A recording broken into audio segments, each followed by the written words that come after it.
Hi there. My name is Sam LaDue. I am originally from upstate New York. These days I reside in the Southwest California Synod in Santa Monica, California. I'm going to be attending Pacific Lutheran Theological Seminary in Berkeley, California, starting this fall. When asked about what excites me most about rostered ministry, the first two terms that come to mind for me are connection and communication. And when I say connection, I'm talking about the ways that as a rostered minister in the ELCA, you need to study theology. You have to get that degree, but you need to connect yourself to essentially the incredible breadth and depth of our history and our tradition and the communion of saints, these people and this creation that has been there since literally the beginning of time and will be there far beyond the existence of myself or any one of us as individuals.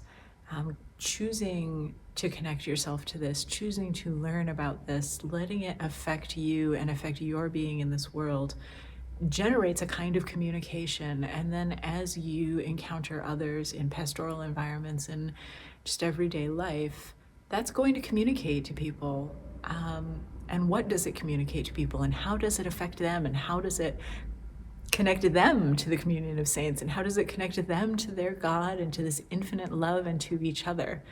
I think to me, that's an incredibly exciting piece of rostered ministry, whether that's happening through sacraments, through word, through worship, or just through a chance encounter on the street. I think connection, communication those are things that really, really grab my attention and excite me about rostered ministry.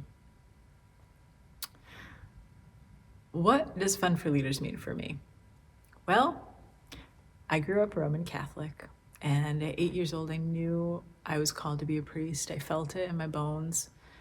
And obviously this tradition doesn't allow women to become priests. And so I spent a pretty hefty portion of my life trying to grapple with whether or not I was actually called to be what I thought I was called to be, and then trying to grapple with not being able to be what I was pretty sure I was called to be. And Fund for Leaders is like a light in the darkness. Fund for Leaders is my opportunity to be exactly what God has called me to be. This is not something I was going to be able to do on my own. We live in a fallible world, and there aren't always opportunities, but the ELCA and Fund for Leaders have essentially been, and really boil down to being, the opportunity for me to go to study and become exactly what God has asked me to be in this world. What am I most thankful for? There is so much to be thankful for in this incredible place we are in. But I think my favorite of all of them, and the thing I'm most deeply grateful for every day, is the ability to choose. We are given free will from the minute we're born. Our God loves us so much, unequivocally, without any exception, the entirety of us, and we are given the ability and opportunity to choose every minute of every day. We can choose love. We can choose hope. We can choose to recognize the incredible grace God pours out all over us every single minute of every day. We can choose to do the right thing. Free will is such a gift.